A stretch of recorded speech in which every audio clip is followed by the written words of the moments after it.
bonjour, très heureux de vous retrouver comme chaque mardi pour vous accompagner, j'espère, autour d'un petit déjeuner, d'un café qui, j'espère, sera agréable en notre compagnie. Et le bonjour d'aujourd'hui de Constantine va d'abord s'intéresser à la pédopsychiatrie, à la santé mentale des adolescents qui était au centre, c'était la thématique d'un congrès international qui s'est tenu à Constantine. Le professeur Terranti Idriss et le docteur Zahi Siem viendront nous parler des travaux de ce séminaire. Ensuite, nous parlerons, alors un sujet, bon, bien sûr, pas très courant, mais quand même, quand les étudiants sont primés, nous, on est là, bien sûr, pour les soutenir et les conforter. Et la biologie était à l'honneur il y a 15 jours. Et il y a deux lauréates, je crois, mais c'est une professeure, Sbihi Fatem Zahra, qui est encadrante d'une lauréate, qui est Narges Srihan, qui viendront parler de leur projet et comment ils ont réussi à obtenir le prix du président de la République. Ensuite, nous irons parler, puisque nous ne sommes plus qu'à 2-3 jours de l'Aïd el-Kibir, eh bien, nous avons sollicité un vétérinaire pour nous parler de tout ce que l'on doit faire pour accompagner le mouton dans ces derniers jours et surtout pour faire le sacrifice comme il se doit et respecter les règles d'usage. Le docteur vétérinaire Abdelrahim Fergati viendra nous donner les conseils à faire. Voilà le programme de ce Bonjour d'Algérie qui va commencer comme ceux qui l'ont précédé à Constantine par une petite balade aérienne sur la ville, surtout qu'aujourd'hui on attend les 38-39 degrés.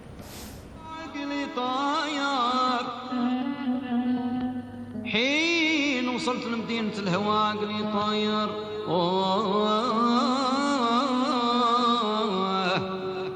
قدمت على الموت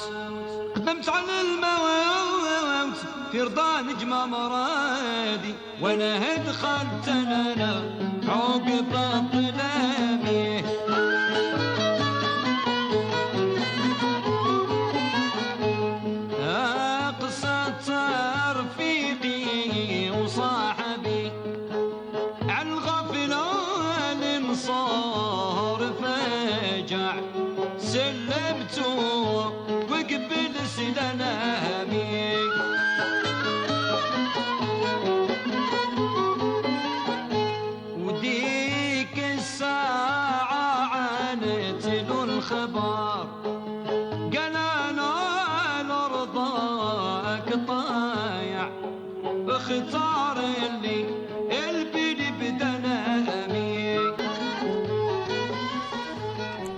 Moi, je ne me lasse pas de la balade avec la voix du maestro, Allah yarhamou, Mohamed Al-Fergani. Bon, j'espère qu'il en est de même pour vous. Messieurs, dames, on va être galants. On va commencer par les dames. Docteur Zahi Siem, bonjour, vous êtes pédopsychiatre. Oui. Merci d'être là. Merci à vous de m'inviter. Et à vos côtés, votre professeur, qui est le professeur Terranti Idriss, marhaba bik. Alors, il paraît que vous êtes le doyen des pédopsychiatres en Algérie. Ouais, ça ne rajeunit personne. Je sais. Ça ne rajeunit personne. Je pense que je le suis effectivement actuellement, mais bon. C'est un grade, hein, vous savez. Hein, il vaut mieux être le doyen que le plus jeune. Voilà. Alors, puisque, bon, là d'abord, petit mot sur cette spécialité qui n'est pas très connue et qui est assez juvénile, on va dire, elle est récente. Il a une douzaine d'années, vous me disiez avant l'émission, c'est une douzaine d'années seulement. Tout à fait, pas plus. Voilà. Alors, pourquoi la pédopsychiatrie et comment Pourquoi elle a pris ce retard ou bien pourquoi elle arrive maintenant? Bon, le retard, bon, vous savez, nous... Moi je pense personnellement que nous avons pris beaucoup de retard. C'est vrai qu'il faut dire un peu que c'est notre histoire. À l'indépendance, il y avait un seul service de psychiatrie en Algérie. Psychiatrie? Oui, pas de pédopsychiatrie. Non, il n'y avait pas de pédopsychiatre, il y avait un seul service à Alger, à Drid Hussein. Et puis, bon, il a fallu former quand même des générations de psychiatres. Et jusque, disons, aux années de 1962 à 1980, il n'y avait aucune formation ni pratique pédopsychiatrique. Les enfants étaient soit considérés comme des petits adultes, ou bien tout ce qui venait des enfants était considéré comme une pathologie déficitaire. Disons qu'on n'avait pas suffisamment d'encadrement pour pouvoir s'occuper des enfants.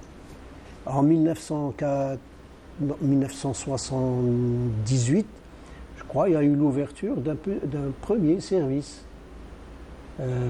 Par défaut, hein, parce qu'il n'avait pas de service d'adulte, ils lui ont donné un petit service pour s'occuper des enfants. Il n'avait pas trouvé, professeur Bouspsi, Allah yarhamou, donc il n'avait pas trouvé où exercer. Il a pris une aile, comme ça, pour voir des enfants au début, faire de l'EEG ensuite, et s'intéresser à la psychiatrie de l'enfant, ensuite à la psychiatrie de l'adulte, parce qu'il était psychiatre d'adulte de formation. Donc j'ai fait mes études chez lui et j'ai été sensibilisé, disons, à l'enfant très tôt, à partir des années 80. Mais les enfants n'étaient pas pris en charge. Il n'y avait que le déficit intellectuel qui était pris en charge par la sécurité sociale à l'époque. Il y avait des centres, la sécurité sociale, les CPP, et qui accueillaient ces enfants déficitaires. Et tout le monde y allait là-bas, c'est tout. Les autres n'étaient pas considérés. Il y avait des psychologues aussi qui s'occupaient des enfants. Alors, il a fallu attendre un peu la fin des années, les débuts des années 90 pour que des psychiatres s'intéressent de manière particulière à l'enfant, sans que la spécialité n'existe. Donc, il y avait un groupe comme ça, des gens qui se sont, par eux-mêmes, comme moi et comme d'autres, se sont intéressés, ils ont fait des expériences, ouvert des services, mais qui pour la plupart n'ont pas duré. Parce que la psychiatrie adulte était là, elle ne le formait pas en pédopsychiatrie. Les gens ne connaissaient pas, les psychiatres ne connaissaient pas les problèmes de l'enfance. Et il y avait ceux qui se sont destinés à cela d'emblée. Donc il y avait Blida, il y avait Bouchewi à Cheraga, et ici, à partir de 2003, Constantine. Voilà. Annaba aussi. Et donc il y a comme ça des gens qui sont intéressés. Et puis, à partir de 2013, des équipes qui ont travaillé pendant 15-20 ans en pédopsychiatrie se sont formées, ont formé des équipes, ont été constamment dans la pratique pédopsychiatrique, ont jugé que c'était le moment de présenter un projet au ministère de la Santé. Au ministère de la Santé. Qui a été approuvé, c'est devenu au ministère une de l'enseignement supérieur. D'où la création de la pédopsychiatrie. Donc nous avons tout mis en place. Donc on va dire que c'est un long combat pour créer cette spécialité. Ça n'a pas été facile. Ça n'a pas été. Oui, vous savez, il n'y a pas de chose facile. C'est pour ça que c'est un combat. Mais le résultat est là. Moi, je vous dis sincèrement, on était agréablement surpris par le nombre. Il y avait beaucoup de personnes, beaucoup de gens, et ça doit vous réconforter déjà d'avoir une de vos étudiantes qui est là et qui était modératrice de la rencontre internationale. Oui. Absolument. Voilà. C'est un changement extraordinaire. Ouais. Depuis 10 ans, nous avons formé plusieurs promotions de pédopsychiatres dans un cadre de formation réglementaire sur 4 années. Comme ça se passe un peu dans tous les pays du monde, avec son propre diplôme, et c'est des gens qui sont expérimentés, habilités, bien formés en général, pour pratiquer de la pédopsychiatrie. Alors je pense que la rareté des pédopsychiatres, parce qu'il n'y en a pas beaucoup, peut-être c'est ce qui vous a inspiré à organiser, puisque vous étiez la modératrice de cette rencontre internationale. Pourquoi une rencontre avec cette thématique bien spéciale ? La décision de ce thème partait de notre pratique quotidien. Donc, la réalité du terrain. Oui, c'était un problème pour nous en tant que pédopsychiatre. Donc on a proposé plusieurs thèmes et tout le monde a approuvé le thème de l'adolescence. Donc il y a beaucoup de problématiques actuellement. Pas que, comme vous l'avez dit, les tentatives de suicide et tout. Les difficultés scolaires, les difficultés familiales. C'est comme avec l'expansion des réseaux sociaux, donc on a les mêmes problèmes que... partout dans le monde. Voilà. Ça va, c'est tout le monde qui est... C'est mondial. C'est des problèmes. Oui. On va parler de fléau beaucoup plus. Oui. Parce que l'adolescence est une crise qui touche... sans la définir, je ne suis pas spécialiste, mais... La crise d'adolescence. La crise d'adolescence est une... je sais pas... C'est un processus naturel. Naturel, d'abord. Exactement. Mais qui touche, mais... Oui. Alors... Juste, on va voir ce que j'ai ramené comme image, parce que j'étais présent avec vous. Oui. pour voir un peu, mais après, ce qui est intéressant, c'est de parler de la rencontre et de ce qui a été fait. Oui. Petit reportage, on était là-bas, Nazim Agoun et votre serviteur, pour vous ramener ces images.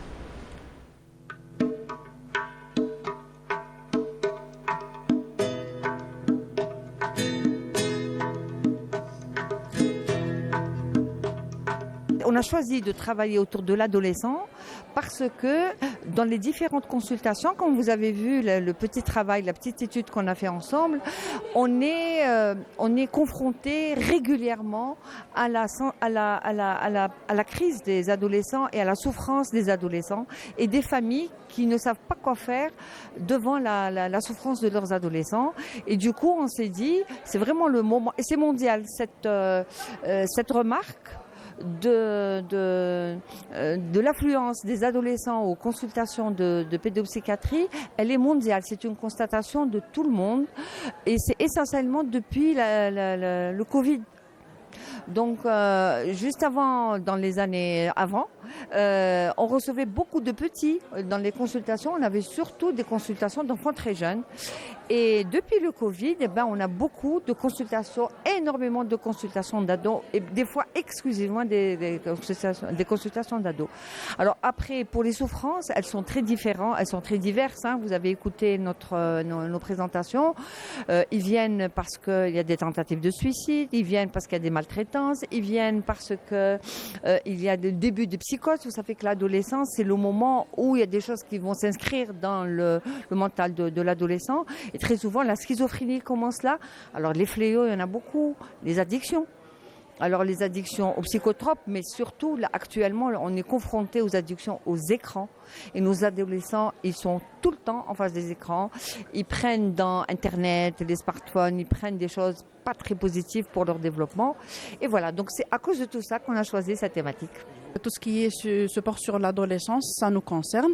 Et entre-temps, la consultation au niveau de notre service, on trouve beaucoup de difficultés avec cette tranche d'âge.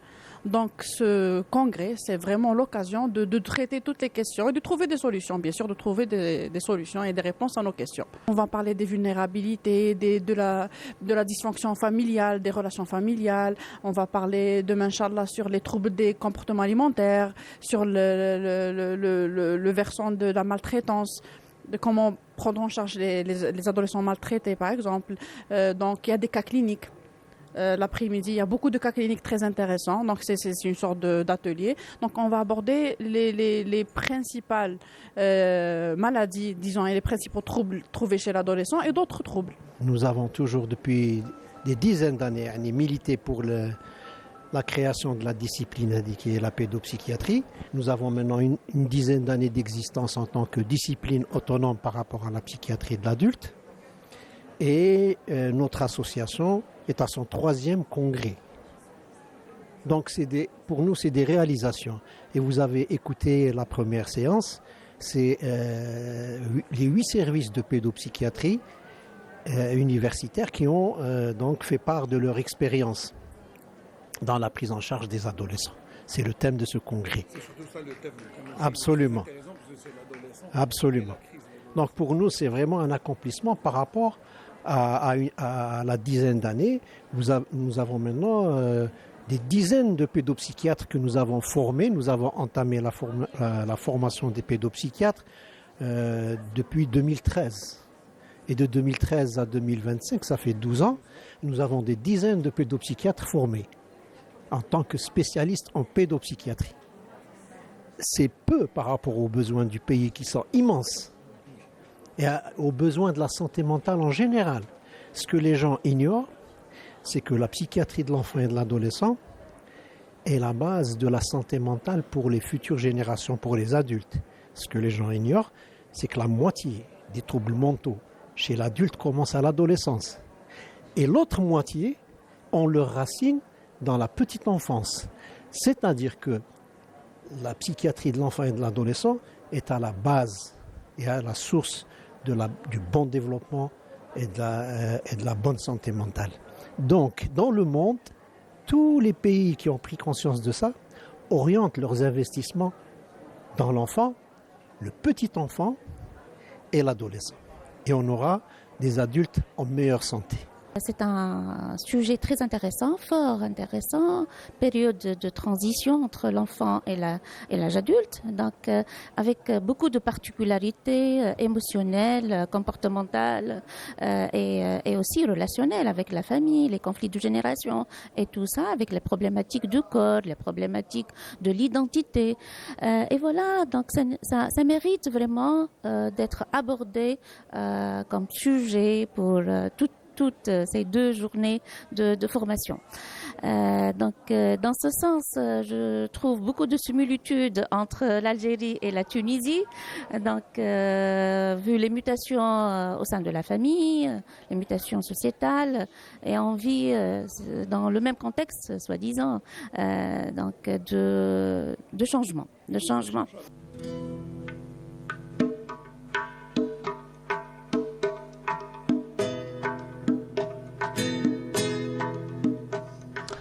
Alors, quand on voit les images, bon, c'est vrai qu'on a résumé un peu toute la situation, mais aussi le congrès. Mais moi, ce qui m'intéresse, c'est que bon, les journées sont terminées. Nous, c'était au début.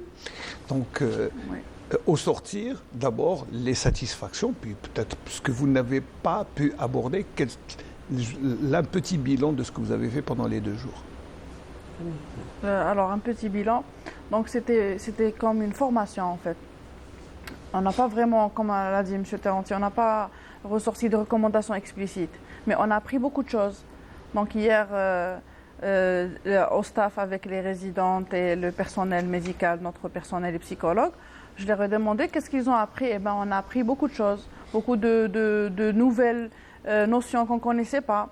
Donc les profs qui nous ont présenté leurs réflexions, leurs livres et tout, nous ont donné beaucoup d'informations, beaucoup d'actualités. On a changé beaucoup d'informations qu'on avait donc, par rapport à ce qu'on a reçu en formation. Donc la médecine n'arrête pas d'évoluer. Oui, bien sûr. Voilà, donc c'est ça.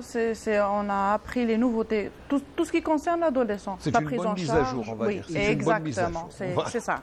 Il y a aussi le fait que ces jeunes pédopsychiatres formés ont présenté des communications de qualité, ils ont fait des bilans de leurs pratiques dans le domaine de l'adolescence et où ils ont soulevé des problématiques actuelles avec leur point de vue.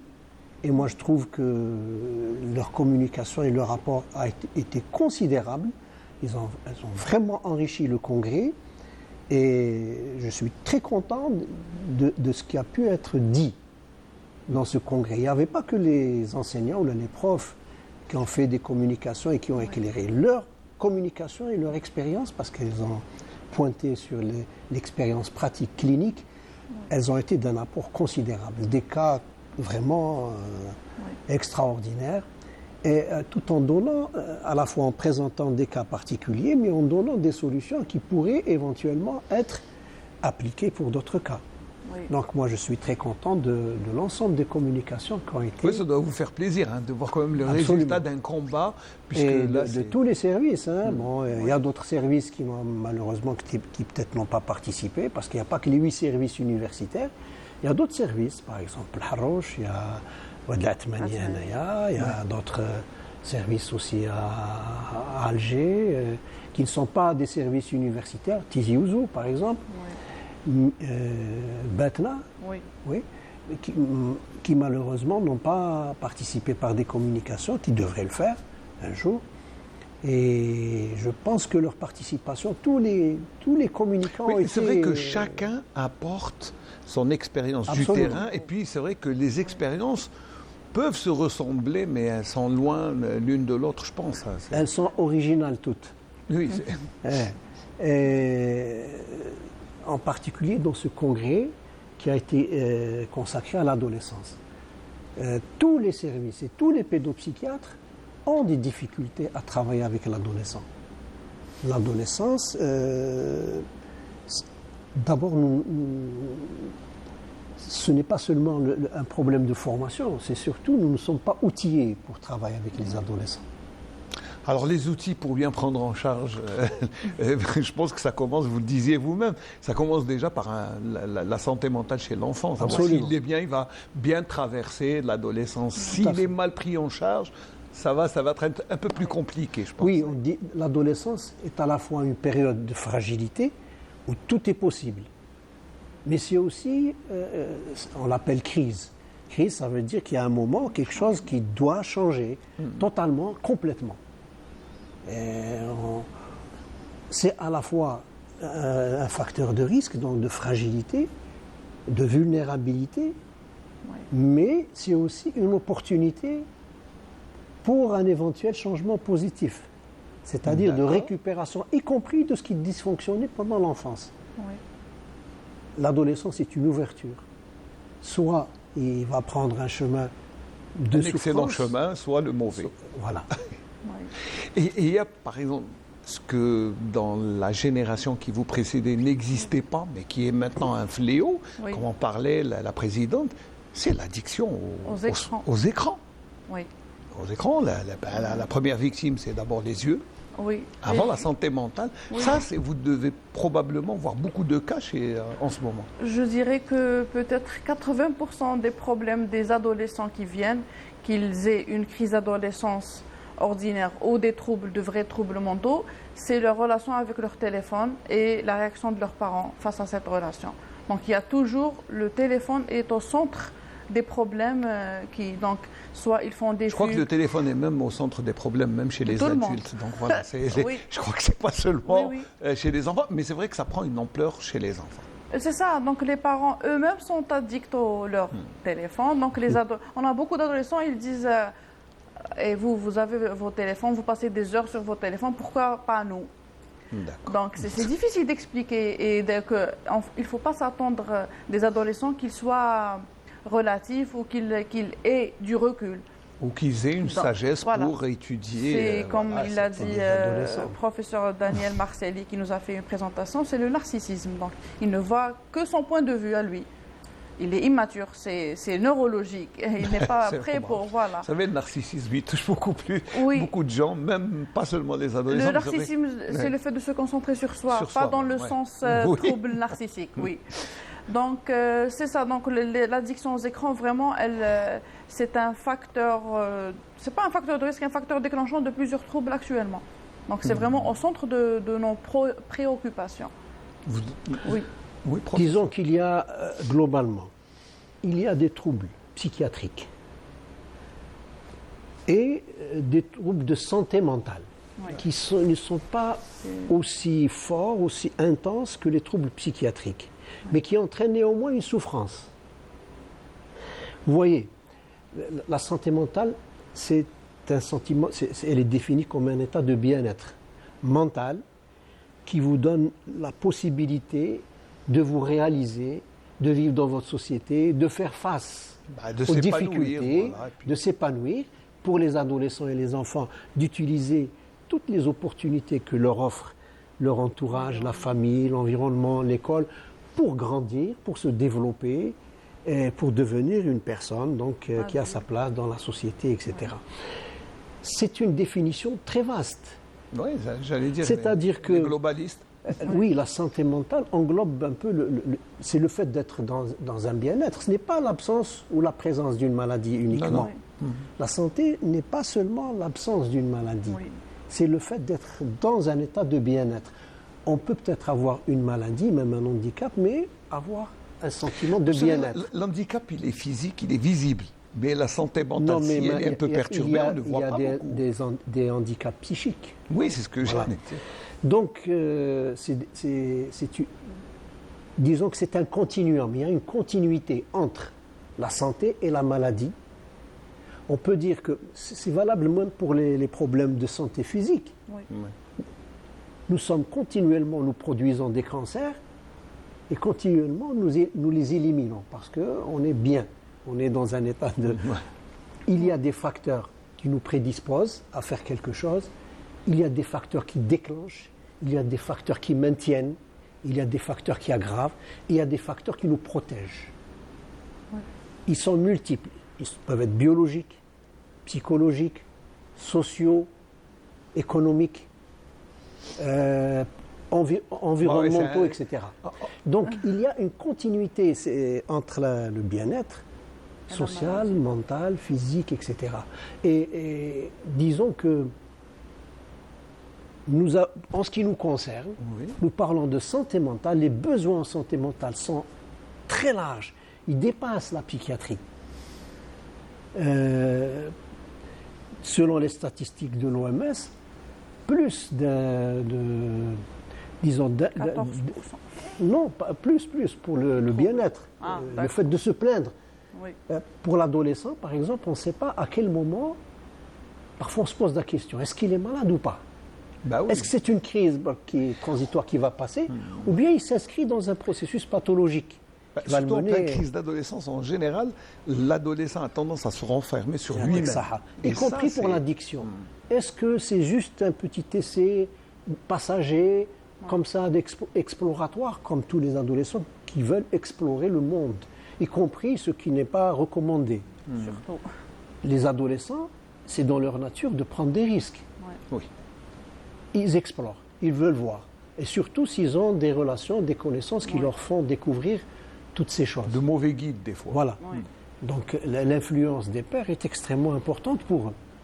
Et malheureusement, on a vu des adolescents qui, dès leur première expérience, prenons le cas du cannabis, dès leur première expérience, hop, ils partent, ils font une schizophrénie. Et là, Et ça devient grave. oui, là c'est grave. Ouais. Voilà. Donc, il y a des facteurs prédisposants, il y a des facteurs qui les protègent, il y a des facteurs qui les fragilisent, et il y a des facteurs qui entretiennent, etc., etc. Et c'est un peu dans cette vision que nous pouvons situer à la fois de la prévention, à tous les niveaux, mais aussi du soin. Nous avons besoin de former des pédopsychiatres. C'est long à Alors, former un voilà. pédopsychiatre, ça prend du temps. J'allais dire combien ça Spécialisé, 4 ans. 4 ans minimum. Hein. Au minimum 4 ans. Il y a des pays qui font 5. Oui. 5 ans. Il y a des pays qui C'est font un 5 minimum. ans. Donc C'est 4 un ans. minimum c'est un de minimum. 4 ans. En plus, mais quels sont les besoins combien avons-nous besoin? Vous savez, nous sommes un pays très vaste, très grand. Oui. Et, Population. quels sont les besoins? L'état actuel des pédopsychiatries, combien vous êtes combien maintenant En Algérie? service? Non, non, non. En Algérie. À l'échelle, à l'échelle bon, nationale. nous sommes peut-être une cinquantaine ou une soixantaine, hein, pas plus. C'est peu. C'est très, très, très, très peu. Mais écoutez, dans le monde entier, il y a une pénurie de pédopsychiatres. Oui. C'est une discipline qui manque cruellement partout dans le monde, et encore plus chez nous. Ouais. Nous Fait qu'une devons cinquantaine, former ça- beaucoup plus. Ouais. Moi, ce qui me désole un petit peu, c'est que quand nous avons commencé à former des pédopsychiatres,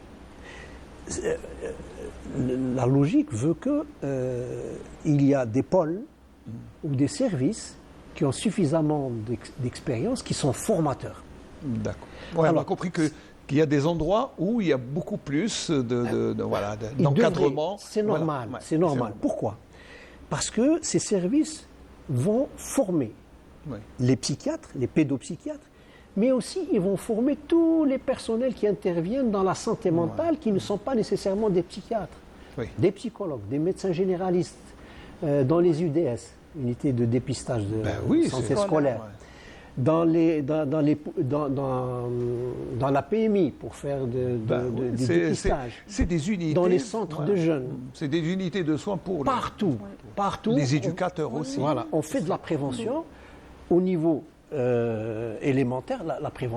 Disons que l'action est une pyramide. Vous avez dans la société, on peut faire de la prévention, dans la famille, dans l'école, etc.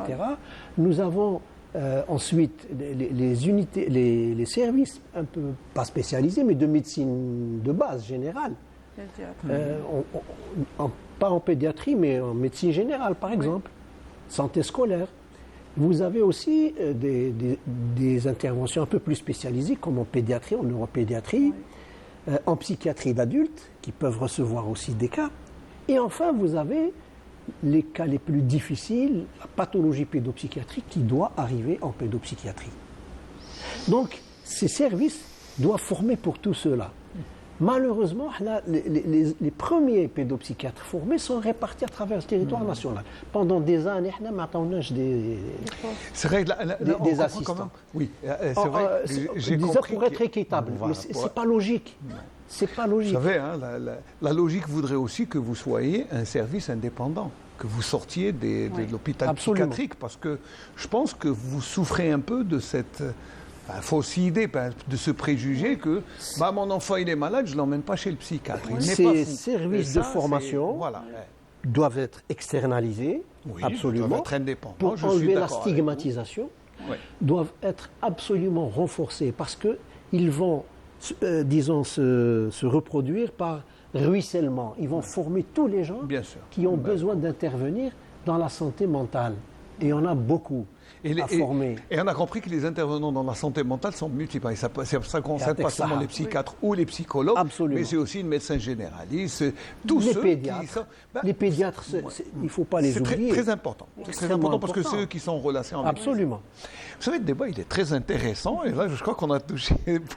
On est allé dans un domaine qui n'est pas très connu, mais bon... peut-être qu'on y reviendra une autre fois, parce que là, Inch'Allah. le temps.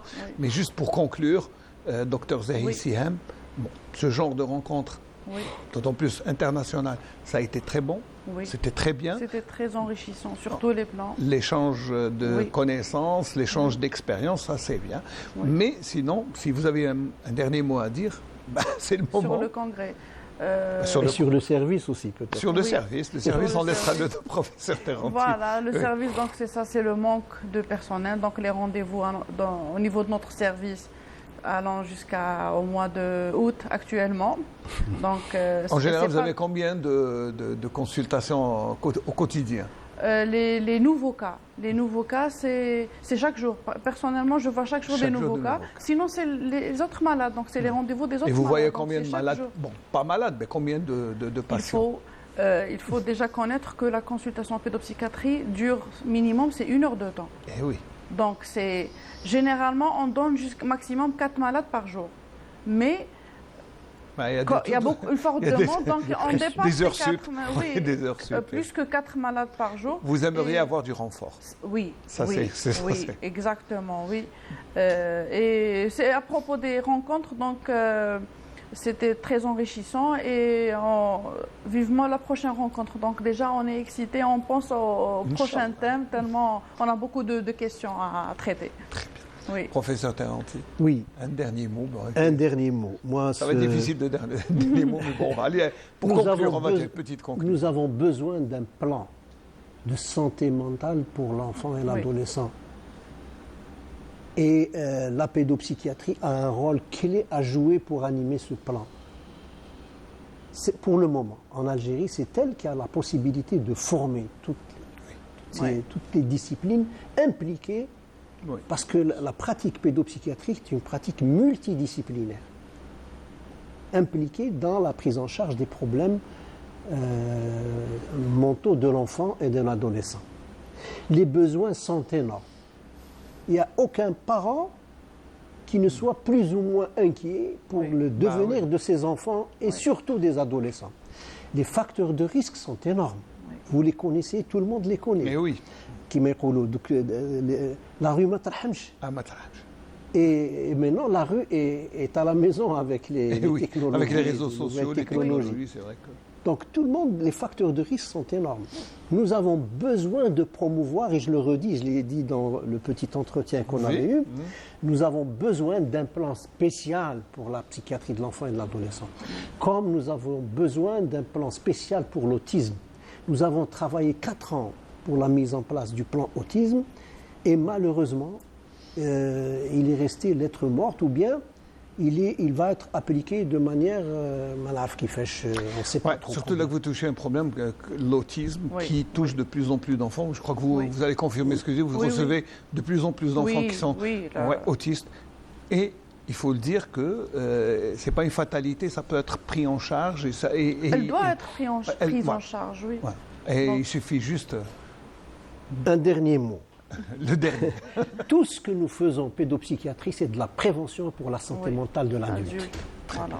Tout ce que nous faisons, c'est la prévention Ouais. pour la santé mentale de l'adulte. Si, et tout le monde le fait à l'échelle internationale, si on veut avoir des citoyens qui ont bonne une bonne santé santé mentale, mentale, ouais. du moins dans le meilleur état possible, Oui. parce qu'il y a tellement de facteurs en action, mais il y en a beaucoup sur lesquels nous pouvons agir, il faut orienter les investissements vers la santé mentale de l'enfant et de l'adolescent. C'est une règle appliquée dans tous les pays qui veulent développer, maintenir la santé de leur population. Très bien. Vous ne pouvez pas imaginer des adultes sans pédiatrie, sans vaccination, sans programme d'alimentation. On a compris, Voilà. professeur. Et pour on a le compris. moment, Ouais. malheureusement, ce n'est pas encore acquis chez nous, à tous les niveaux. Même si le fait de former déjà des pédopsychiatres, c'est un bon signe, Oui, c'est le début. c'est un grand pas, Tout à fait. c'est déjà Nous prenons une acte grande de avancée. ceci. Ça serait bien de continuer sur C'est cette extraordinaire avancée, ce c'est ce que qui a été réalisé en si peu de temps. vous savez, le débat est interminable. Oui. Et tellement vous parlez bien les deux, j'ai du mal à vous.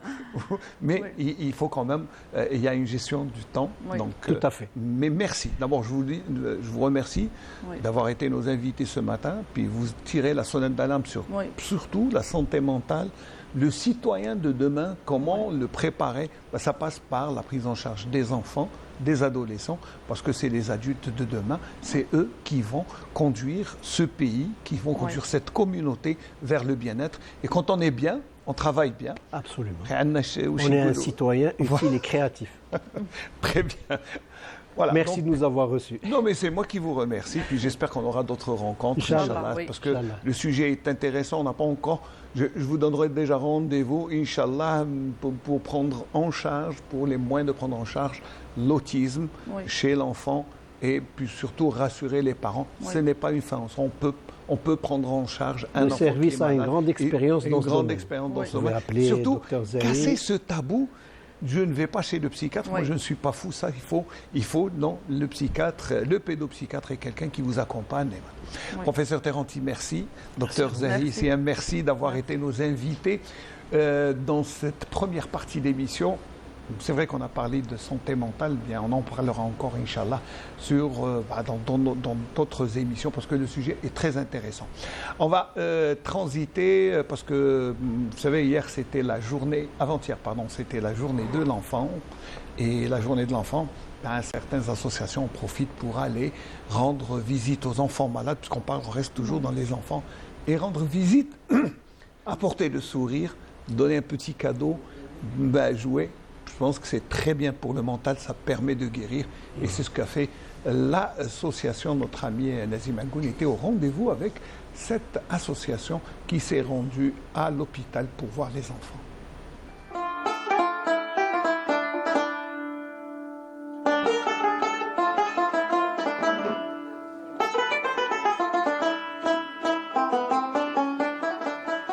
رانا متواجدين في المستشفى الجامعي دكتور بن باديس ولاية قسنطينة. رانا متواجدين باش نحتفلوا مع الأطفال المرضى اللي راهم متواجدين في مصلحة طب الأطفال، يعني لو سيرفيس كامل، يعني راح نزوروهم جناح بجناح، راح نشوفوا الأطفال نتاعنا، نفرحوهم بهذا اليوم، ما نحسوهمش بالمرض نتاعهم. هذه المبادرة هي مبادرة من جمعية رائدة الصخر العتيق للفنون وإبداعات الشباب. هي مبادرة كل سنة في اليوم، في مثل هذا اليوم ديما رانا نتوجهوا يعني للمستشفى الجامعي، وهي ماشي غير في اول جوان، يعني عندنا خرجات اللي نقوموا بها كي نتلاقاو نعرفوا بلي اطفال يعني معوزين وعندهم احتياجات نجيو نزوروهم. بهذه المناسبه ان شاء الله نتمنى الشفاء لكل اطفال يعني قسنطينه واطفال الجزائر واطفال العالم واطفال فلسطين. يعني العام هذا الشيء يعني اللي فقدته فلسطين في هذا العام من الأطفال إن شاء الله هم شهداء عند الله سبحانه. وهي في الأيام هذه المباركة أيام عيد الأضحى إن شاء الله ربي يتقبل هذه الهدايا. يسرنا ولنا كل الشرف والفخر أن نحتفل بمناسبة يوم العالمي للطفولة أول جوان، وارتأينا أن نوجه هذه الحفلة نتقاسمها في المستشفى الجامعي ابن باديس مع أطفال طب طب الأطفال ولكي ندخل البهجة والسرور، وخاصة أنهم مرضى، وهذا يرفع من معنوياتهم ومن المناعة، ونتمنى الشفاء العاجل لكل الأطفال. وارتأينا كذلك أن نقدم لهم يعني هدايا بسيطة لكي تدخل الفرحة، ونتمنى وندعو لهم الشفاء العاجل، ونترحم على أطفال شهداء فلسطين والنصر لأطفال غزة، وأيام كلهم عيد للأطفال. اليوم جينا باه نضامنوا مع في النهار هذا مع الوليدات الصغار في عيد الطفولة، باه نفرحوهم ندخلوا لهم البسمة لوجوههم إن شاء الله، وربي يفرحهم إن شاء الله، وربي يقدمهم، وربي يجعل لهم الشفاء إن شاء الله. ككل سنة في يوم أول جوع بمناسبة عيد الطفولة نأتي هنا للمستشفى باش نفرحوا هاد الأطفال المرضى. ربي إن شاء الله يجعلها إن شاء الله خير إن شاء الله، وإن شاء الله ربي يجعلنا إن شاء الله كل عام ندخلوا الفرح والسرور لهاد الأطفال بمناسبة هذا العام إن شاء الله.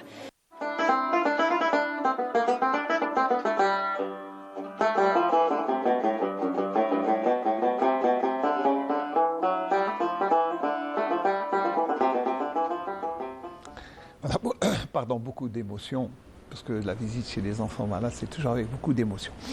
Mais on va rester, on va rester dans le concept d'abord universitaire, parce que là, il y avait une petite cérémonie la semaine passée organisée par le rectorat de l'université de Constantine en l'honneur des lauréates. Il y a eu un prix, une récompense du président de la République récompensant les jeunes innovateurs et les sujets intéressants. Je pense que là, c'était très intéressant ce que vous avez produit comme produit intellectuel, parce que votre thèse a eu un prix. Donc d'abord l'encadrante qui est l'enseignante, Fatem Zahra Sbehi, bonjour. Bonjour. Merci monsieur. d'être là. C'est l'honneur partagé. Vous êtes enseignante au département de biologie, c'est ça? Oui, je suis enseignante permanente à l'université de Khenchla et membre permanent aussi au niveau du laboratoire de biologie moléculaire et cellulaire de l'université de Kos. Alors j'occupe les deux postes. Les deux postes. Les voilà. deux postes, oui. Voilà. Et c'est ce qui vous a permis d'encadrer la jeune fille qui est là, Narjis Rehan. Alors vous portez les deux noms, ça c'est bien en biologie. Oui. C'est bien, Rehan et Narjis, c'est deux plantes et une belle fleur. Dans le secteur de l'agriculture. D'accord. Alors le sujet, c'est quoi? Vous avez reçu le prix du président de la République, c'est quand même quelque chose de très intéressant. Et c'était à quel sujet exactement? Le sujet, c'est sur un projet le projet dans le secteur agriculture. C'est surtout ça, parce que c'était l'agriculture, comme notre pays est en plein développement de l'agriculture. Notre projet, c'est une alternative ou bien une solution biologique naturelle pour réduire l'utilisation des engrais chimiques. Et des pesticides. Bien sûr, oui. Ça, c'est intéressant. Alors, dites-moi, c'est vous qui avez proposé le sujet ou c'est l'encadrante? Oui, après une étude de marché, شفت باللي كاين la qualité de notre fruits et légumes شغل تناقصت تراجعت ما بقاتش كيما كي حوست في الموضوع لقيت بلي لي زاغريكولتور تاعنا عادوا يستخدموا لي برودوي شيميك دو مانيير اكسيسيف.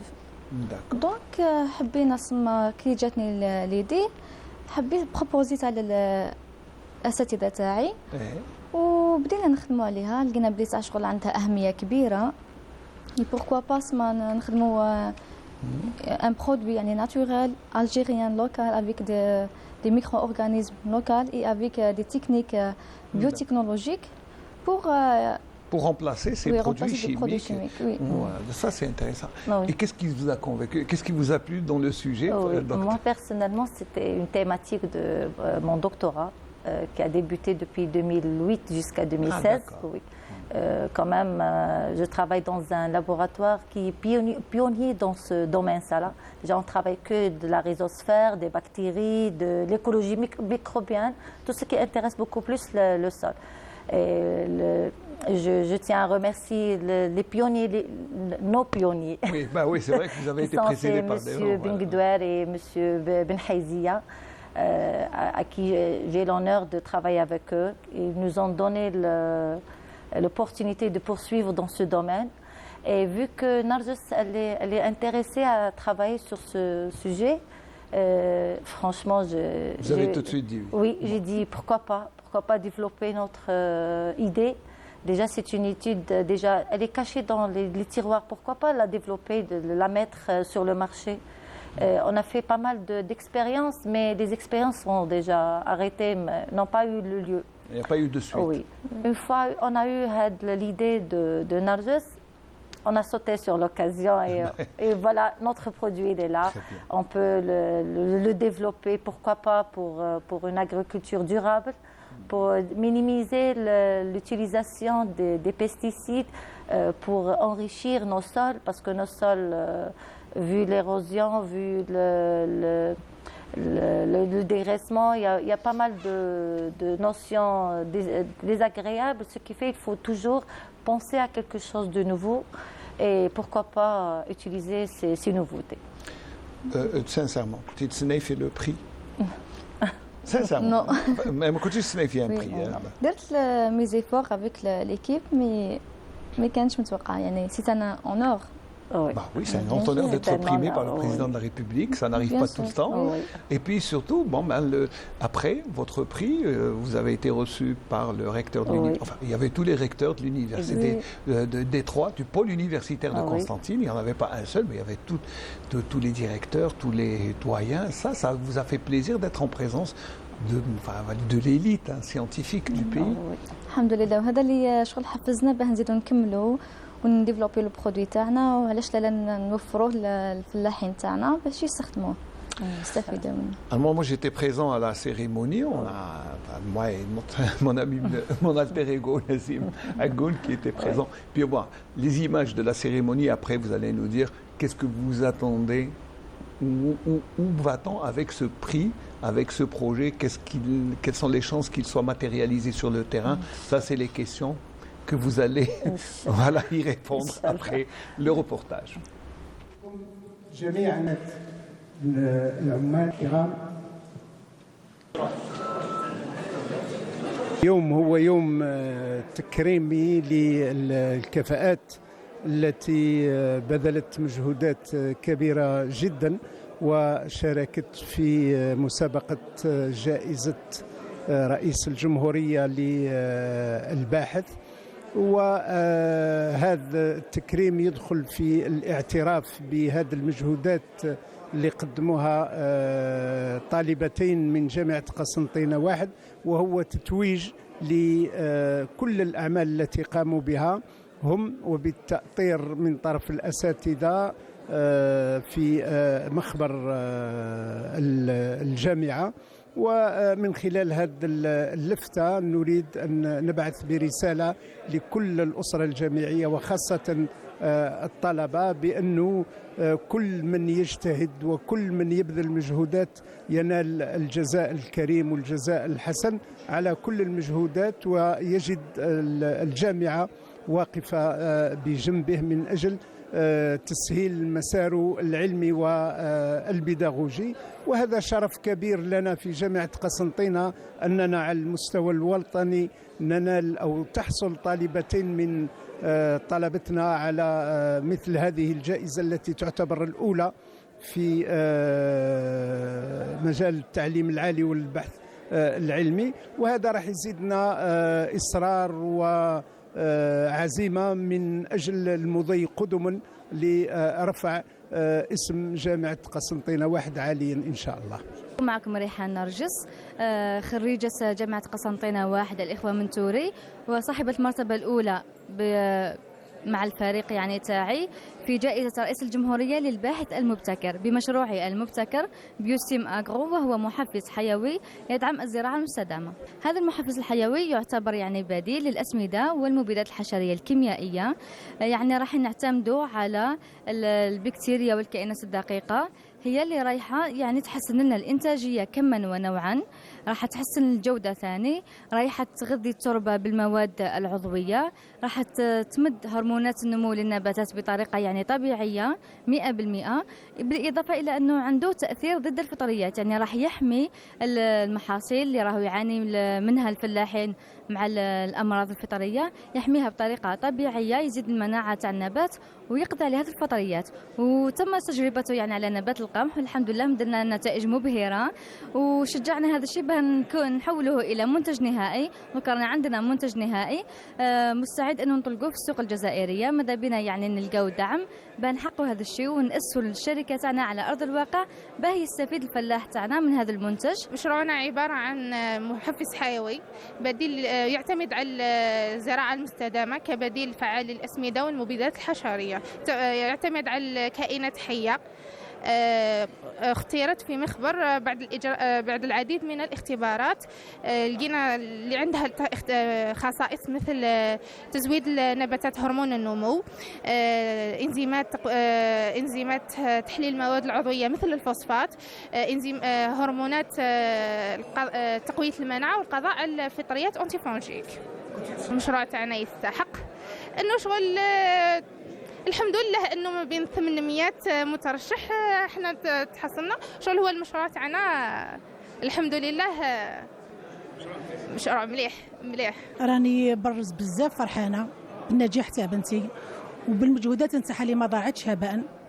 نتمنى لها ان شاء الله مشوار اكثر من هذا، وان شاء الله نتمنى لها ما احسن. شتدي جائزه ما رئيس الجمهوريه نكذب عليك لا كانت متوقعه، ولكن كانت تبذل في مجهود، وهي ماشي من شغل من قسنطينه، وعندها مشوار يومي تقريبا تجي للقسنطينه وتعمل مع زملائها، وكانت في المنزل كذلك مواظبه في الابحاث تاعها، تحاول تبحث وربي ما خيبهاش ونالت المجهود نتاعها ان شاء الله. En fait, c'est une reconnaissance à toute une équipe qui travaille depuis pratiquement 19 ans dans le cadre d'un consortium international. Donc le mérite ne revient pas à Benaba Chouqi, mais à toute une équipe de doctorants, d'étudiants et d'enseignants qui, au nom de la ville universitaire de Constantine, parce qu'il y avait Constantine 3, Constantine 1, Msila, l'université de Msila, qui ont travaillé beaucoup et bien. Et ça a donné plein de publications, de productions scientifiques durant toutes ces années. Il y a eu des soutenances de doctorat, il y a eu plein de participations des événements internationaux. Donc je me dis, c'est au nom de toute cette équipe, on a eu la gratification qui est une fierté, mais pour toute l'Algérie. Et la famille universitaire algérienne.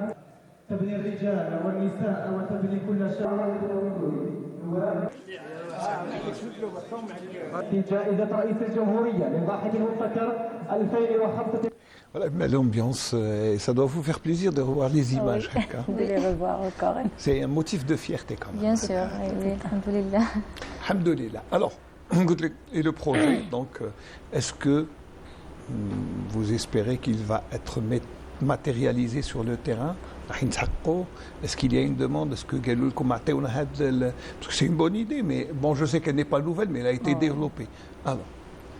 Bien sûr, يعني رانا متفائلين بزاف انه نديفلوبيو لو برودوي تاعنا، نلقاو دو كولابوراسيون مع مستثمرين وكلش، بيان سور مع الحكومه باه يعني pourquoi pas يعني نكريو notre start-up.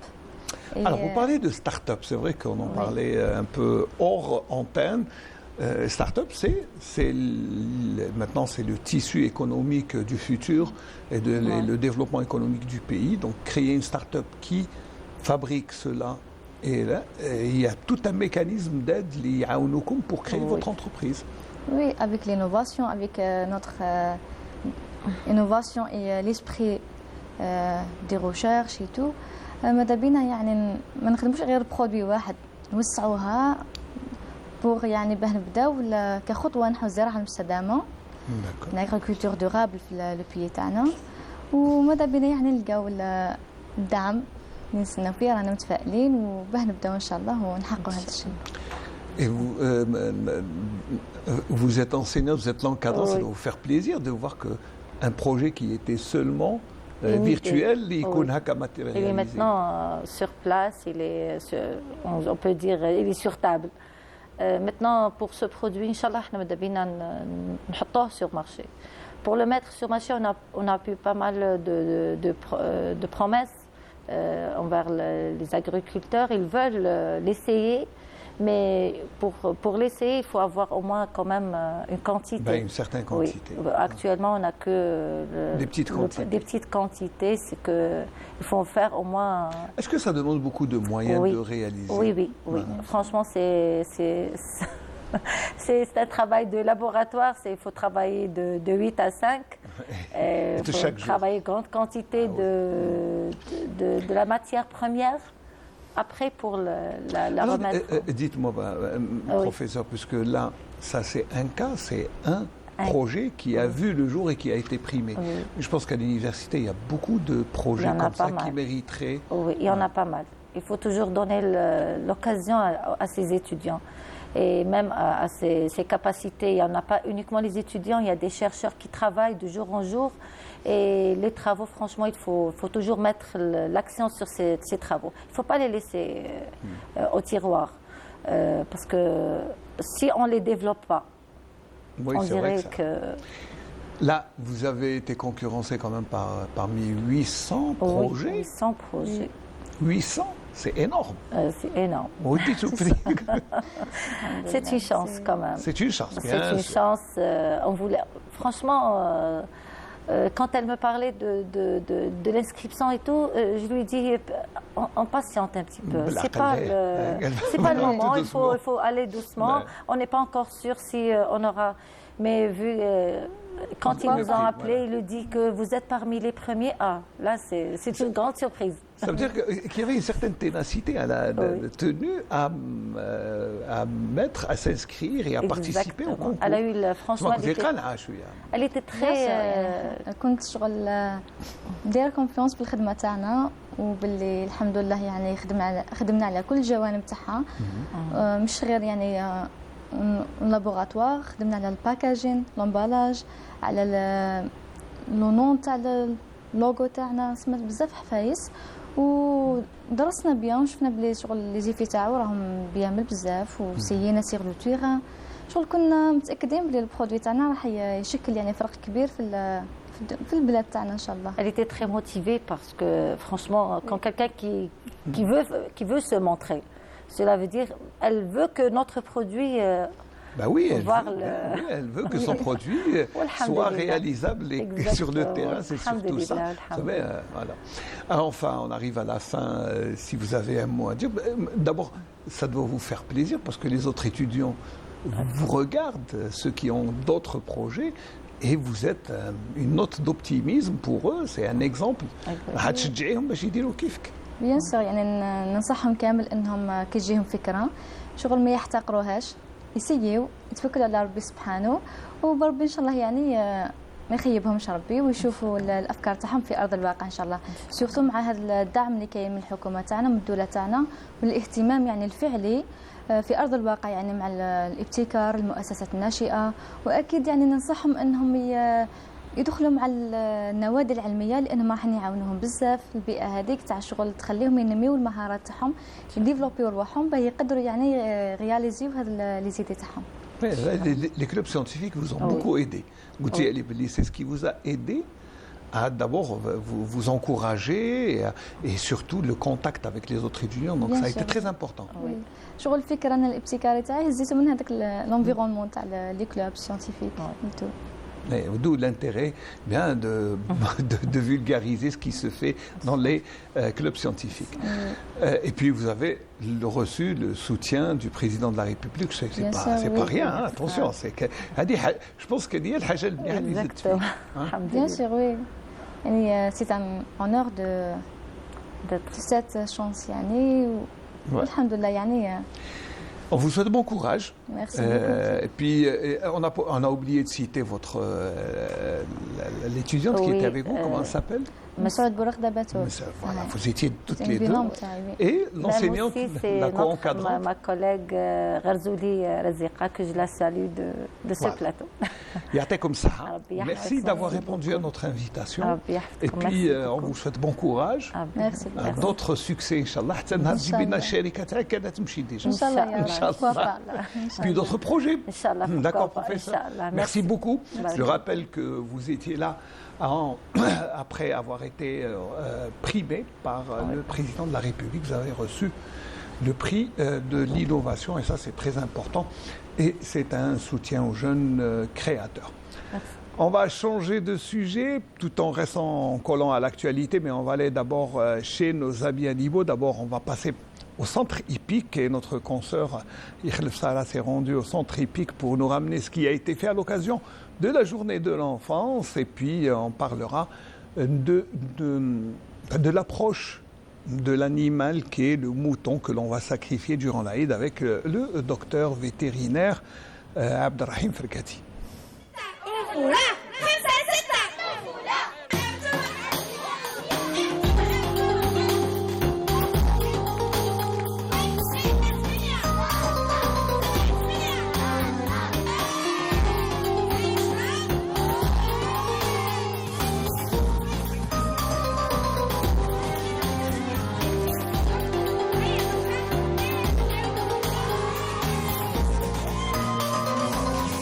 Le club hippique de Constantine organise à Lyon un événement à l'occasion de la fête de l'enfance.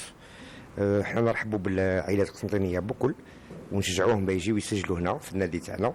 وهذه مناسبة لنلفت أنظار سكان مدينة قسنطينة بهذا المكان ونلوج عليهم بالحضور. مرحبا بكم في كل وقت، النادي مفتوح لكل العائلات. وكما راكم تشوفوا بلي كاين اون امبيونس فاميليال، نجتهدوا على انها يقعد ان اندروا غير يجيونا العائلات.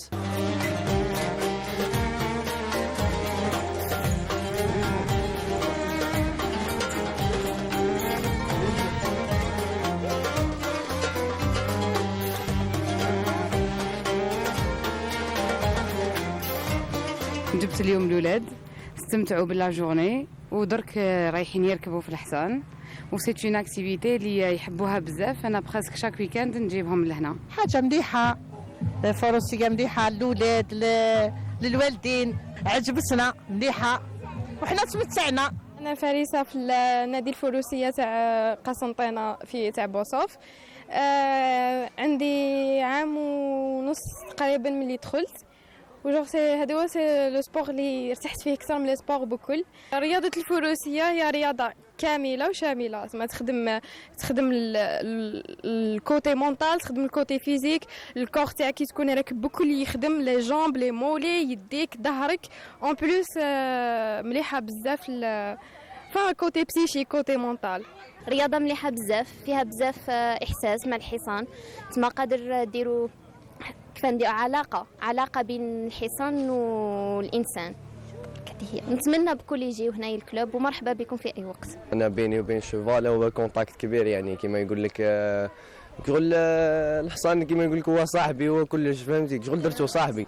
الرياضه هذه علمتني لا باسيونس بزاف، علمتني بزاف حوايج. ماذا بينا يجيو لنا لي كافالي جدد يحبوا يتعلموا هذه الرياضه مليحه هكا، يعني يجيو الولاد الصغار يتعلموا الرياضه هذه باسكو فريمون رياضه مليحه ومفيده. حنايا في الكلوب تاعنا لي كافالي بوكو متفاهمين، لان ان جروب يطربق اون امبيونس مليحه بزاف، سي مانيفيك، نتفاهموا مع بعضنا نتعاونوا مع بعضنا.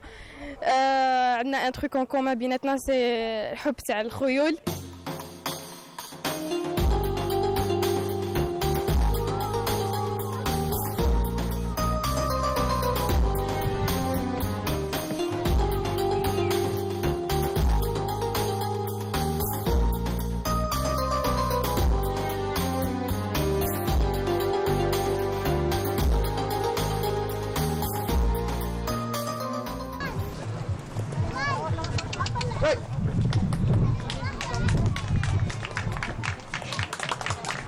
مازال اي ماشي ندير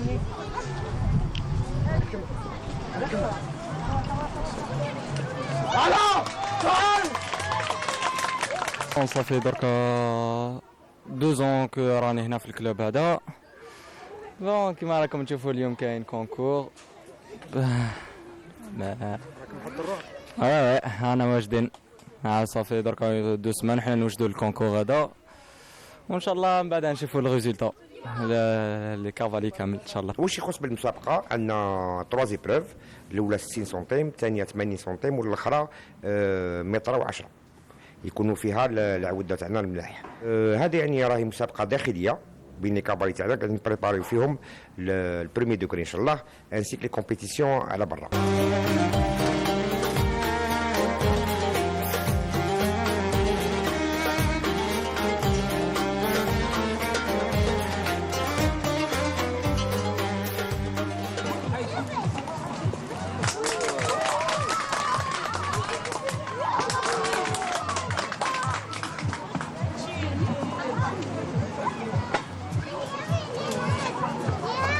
معكم فارس من نادي قسنطينة، من فارس الدرجة الأولى.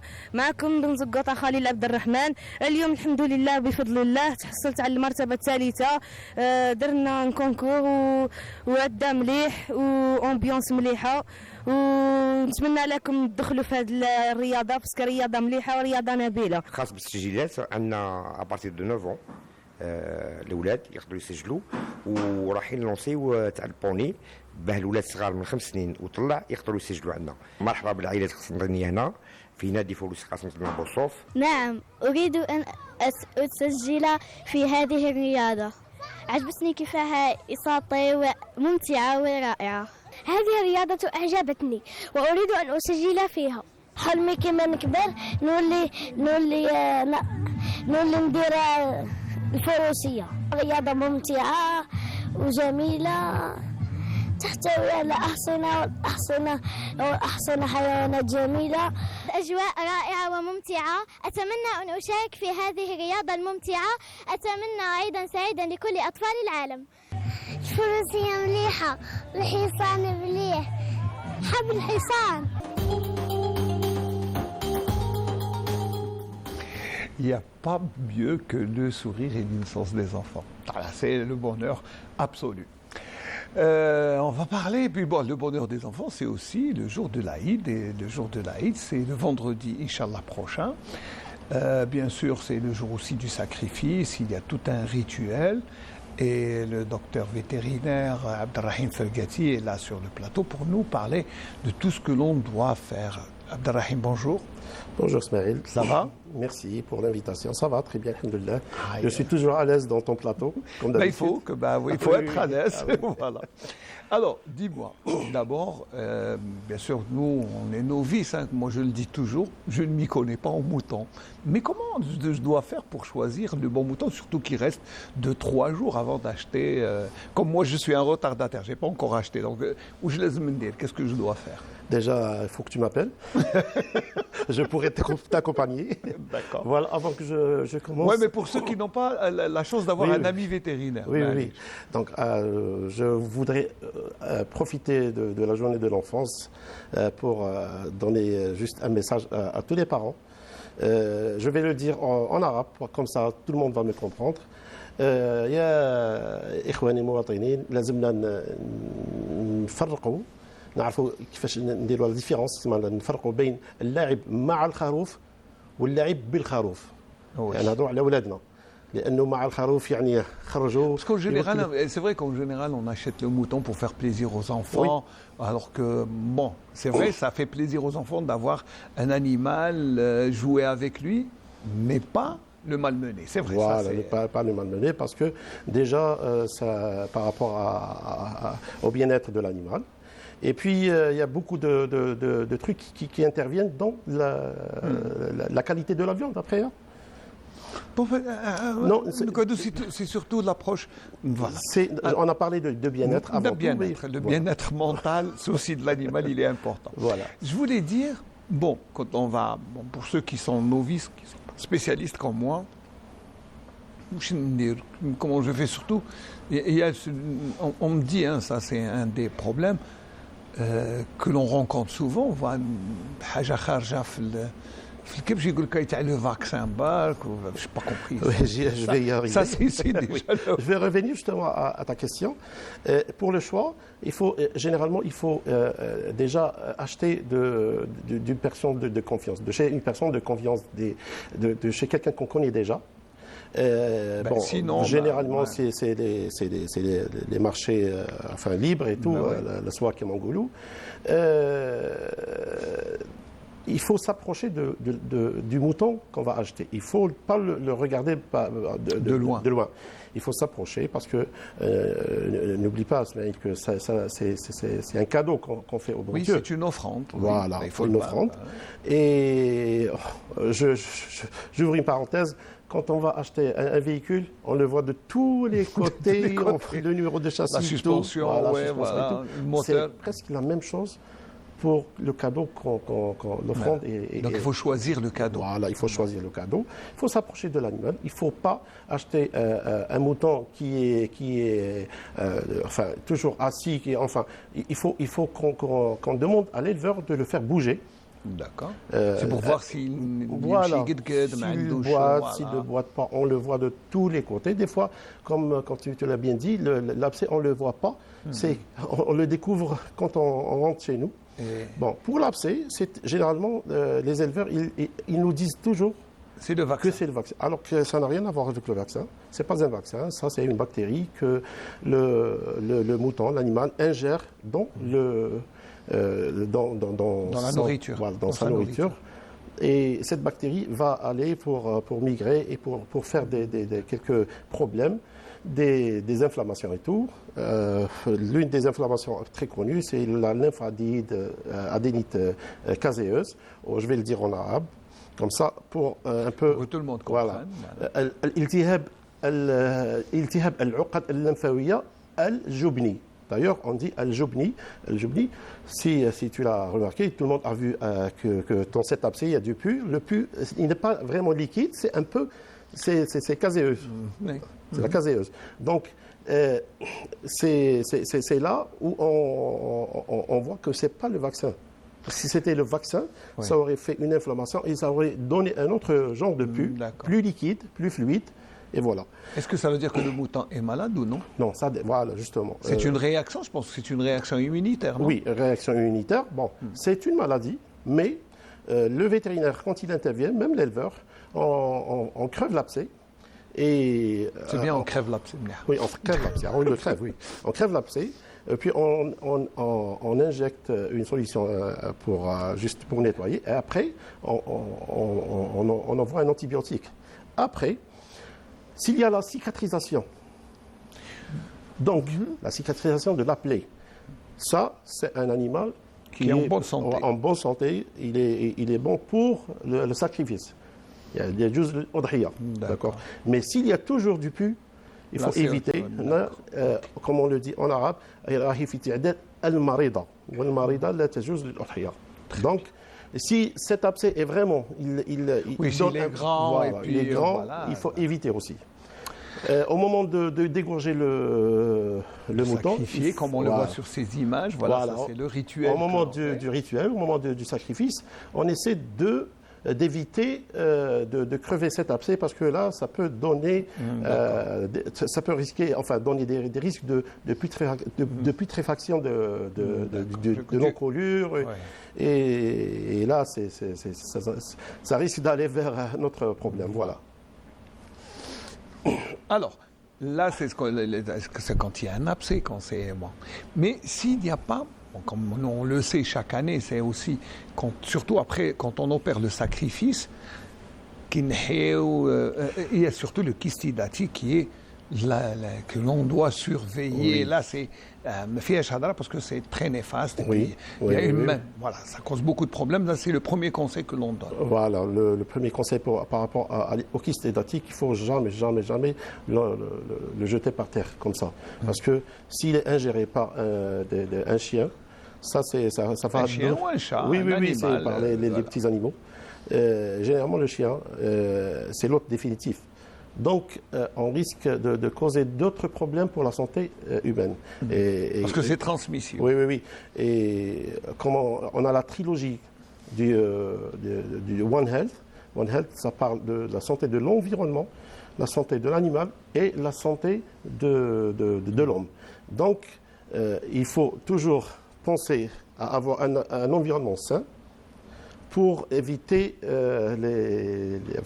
pour réussir à respecter cette trilogie. Donc, je voudrais parler juste avant Avant le kyste. Oui, avant d'égorger. Enfin, il y a des mesures d'hygiène et il y a des dispositifs à prendre, des dispositions à prendre pour qu'on puisse, comment dirais-je, réussir réussir de la meilleure manière possible l'acte de sacrifice. Oui, voilà. C'est le repos total de l'animal.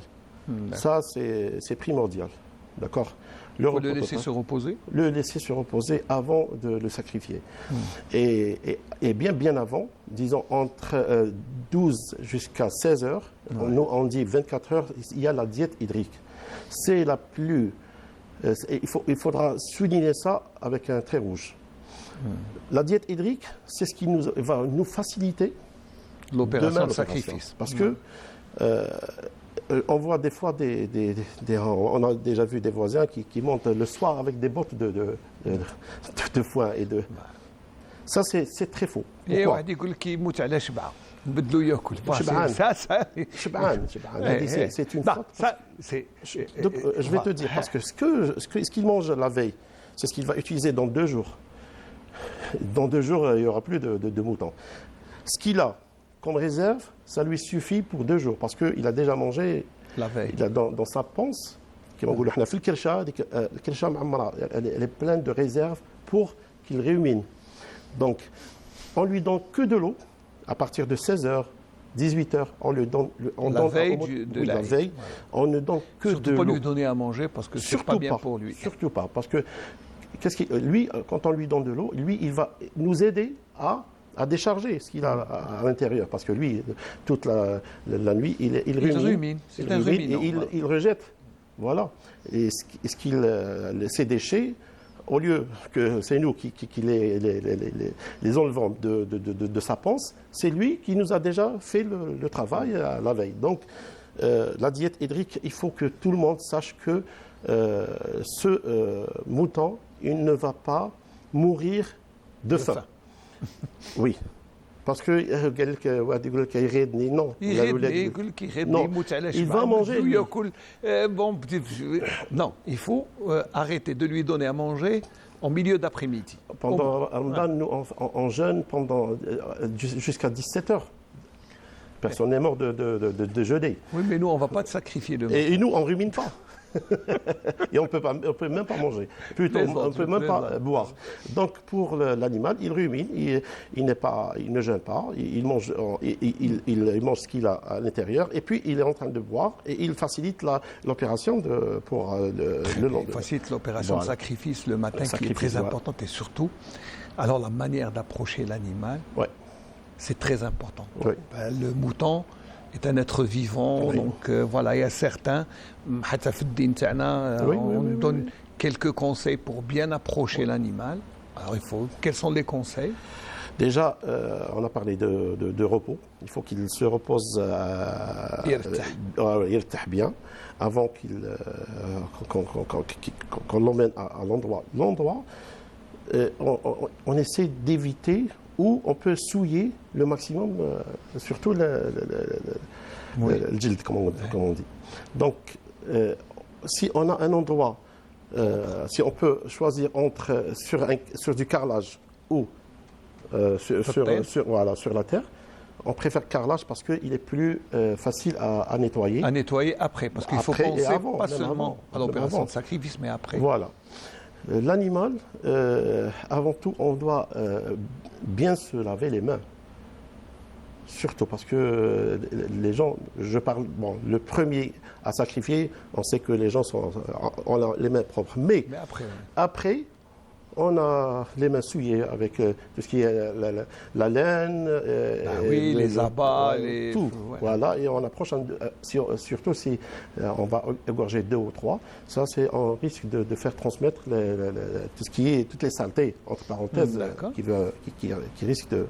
Donc, le choix du couteau, c'est très très important parce que, tu sais... Pour ne pas faire souffrir. Oui, pour ne pas faire souffrir. Et puis, il faut que les gens savent que quand on dit Bismillah Allahu Akbar, ce geste-là, juste en égorgeant le mouton, ils ne sentent plus rien, zéro douleur. Parce qu'il n'y a plus de lien entre le cerveau et tout le corps. Alhamdulillah, la ni'mat l'islam, nous on ne fait pas d'électrochoc, voilà, enfin ça dépend, voilà, par balle. L'opération, le sacrifice. Alors voilà. Avec le couteau, c'est bien d'avoir une lame bien aiguisée, très bien ça aiguisée. Se prépare. Oui. Attention, c'est pour que ça soit très rapide, très rapide. Le mouton ne sente pas... Et il y a des gens qui ligotent. Ça c'est bien de ligoter, mais et vous conseillez juste après avoir égorgé le mouton, il faut qu'on coupe les liens, voilà. Qu'on le laisse, parce que tant qu'il se débat, voilà, il se débat, il va aider à faire sortir le maximum de sang du corps. Voilà, ça c'est pendant la... Alors après, donc le dépeçage, il faut être très rapide, pour le dépeçage. Voilà, et surtout, il ne faut pas dépasser les 30 minutes pour éviscérer le... Très bien, alors on a opéré, on a enlevé la peau, le jild, نحينا خلصنا. Après, tout le monde se pose la question de نقصوا اليوم نقصوا غير غدوه واش نديروا واحد يقول لك ما يدخلش الفريجيدير واحد voilà. Je vais te donner une information par rapport au 6 juin. On va avoir une température entre 32 et 34 degrés. Ça veut dire qu'il fera chaud. Oui, il fera chaud. On aura une humidité de 34%. D'accord. On aura un petit vent de 11 km par heure. Donc on n'aura pas, comme on dit. Donc ici, il faut qu'on sache que juste après avoir égorgé le mouton, l'éviscération et tout, il faut qu'on le laisse sécher dans un endroit à l'ombre, mais il faut le laisser aérer. Pas directement vers là, parce qu'il y a un phénomène qu'on doit respecter. Enfin, on doit obligatoirement lui faire baisser sa température de 38 degrés vers 7 degrés, progressivement. Il ne faut pas le choquer directement, parce qu'il y a des gens qui disent que juste après, on doit le couper, on le met au frigo. Non. Il faut le laisser sécher pendant minimum entre 2 et 7 heures. Si on a, il y a des gens qui ont un garage, il est bien aéré, on le laisse, oui, c'est bien. Sinon, dans un appartement, c'est le séchoir qui est aéré, loin du soleil. Oui, voilà. Après avoir aéré, on va l'avoir mis dans un endroit bien aéré, il faut surtout se mettre dans la tête qu'il ne faut pas le congeler directement. Il faut lui faire baisser la température, parce que là, on va respecter un phénomène de lui faire baisser le pH et l'acidité. Il va y avoir un phénomène pour que, je dis bien, que le muscle passe vers le mot viande. D'accord. Parce que le matin, on voit qu'il y a des gens qui coupent à 10 h du matin. Là, c'est des gens qui vont manger du muscle. Ce n'est pas de la viande. Il n'y a pas eu de maturation de la viande. Très bien. Donc la preuve, si on parle de viande rouge, la viande de Sabhat al-Eid, comme on le dit, c'est une viande rose. Voilà, parce qu'il n'y a pas eu de maturation. Donc il faut laisser la viande sécher pendant au moins quelques heures, on va dire. Vous avez dit entre 2, 3, 4, 5 heures, le temps de sécher. Puis avec la chaleur, il ne faut pas le laisser trop aussi, parce qu'il y a un risque. On peut le faire entrer dans le salon, sur une table, climatisé. Donc oui, le climatiseur, on le fait. Pour qu'il y ait la température. Oui, mais il faut passer par l'aération. D'abord. Oui, d'abord. On ne le laisse pas on le fait entrer dans le salon climatisé et après, le soir, ou après le passage de 7 heures ou 8 heures de séchage et de... Là, il peut aller au frigo. Voilà, on le coupe en 4 quartiers, on le met dans le frigo. Et c'est à partir de 12 heures, après avoir égorgé... Ce serait bien qu'il passe la nuit au frigo. Ça serait, c'est le meilleur. Oui, jusqu'à demain, pour ensuite procéder à la découpe. On procède à découper. Entre parenthèses, il ne faut jamais oublier, parce qu'il y a des débouchés qui font les remarques suivantes. C'est surtout une remarque qu'il y a beaucoup de gens qui oublient d'enlever le rectum. Ah, oui. Et c'est l'endroit où commence la putréfaction.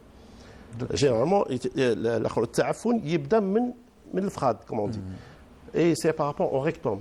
C'est le premier à enlever. C'est le premier à enlever. Il ne faut jamais l'oublier, bien nettoyer. Et puis, passer au séchage, à la réfrigération. Et après, le lendemain, on essaie de mettre les morceaux qu'on veut consommer dans les 2-3 jours. On peut les laisser dans le frigo, jusqu'à 2-3 jours, dans le frigo normal. Et les autres, on passe à la congélation. Et on n'oublie pas d'étiqueter et tout. Voilà, ça c'est. Étiqueter? Oui, on étiquette. Des étiquettes. On doit étiqueter. Il y a des rgel, des. Oui, voilà. Voilà. Ça, c'est le conseil de vous. Les femmes, ça c'est un peu. Il y a des étiquettes autocollantes maintenant, on peut mettre. Il y a tout ce qu'il faut. C'est vrai qu'il y a quand même une succession à faire, et surtout pour ne pas blesser. Moi, c'est surtout ne pas blesser l'animal, le mouton, avant le sacrifice. Il faut y aller mollo, doucement, gentiment, parce qu'on certains... c'est vrai que le laisser à la portée des enfants qui le malmènent, c'est pas bien, parce qu'ils jouent avec. Surtout, un enfant, il sait pas, pour lui, c'est un animal de compagnie. C'est comme si c'était un chien ou un chat, et il aime un chien. Donc, il faut vraiment laisser. C'est une offrande que l'on va offrir pour le jour du sacrifice qui est Eid al-Adha. Oui, Inch'Allah, tout le monde puisse comprendre ces conseils, surtout. Et au moment d'égorger, au moment du sacrifice, celui qui ne sait pas... Il vaut mieux appeler un spécialiste. Voilà. Je connais un ami qui s'est fait il y a beaucoup d'accidents, c'est pour éviter les accidents. Voilà, il vaut mieux appeler quelqu'un qui s'y connaît, qui a l'habitude surtout de le faire. moment, surtout l'opération sacrifice. Après, et surtout, il ne faut pas laisser traîner les petits couteaux, et voilà, on a eu... Faire très attention. Oui, on a eu même des couteaux qui tombent du 11e étage. Ah oui. Donc, il faut faire attention. Voilà, faire attention, voilà.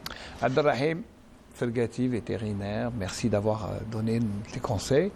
J'espère que Eid Zid, Inch'Allah, tout le plaisir est pour moi. C'est toujours un plaisir d'être dans tes plateaux. Inch'Allah. Et Inch'Allah, Taïdo Zido. Et je le dis toujours pour mes amis médecins vétérinaires, soyez fiers de votre profession. Et je vous dis, Eid Moubarak. Et le médecin soigne l'homme, le vétérinaire soigne l'humanité. Et voilà.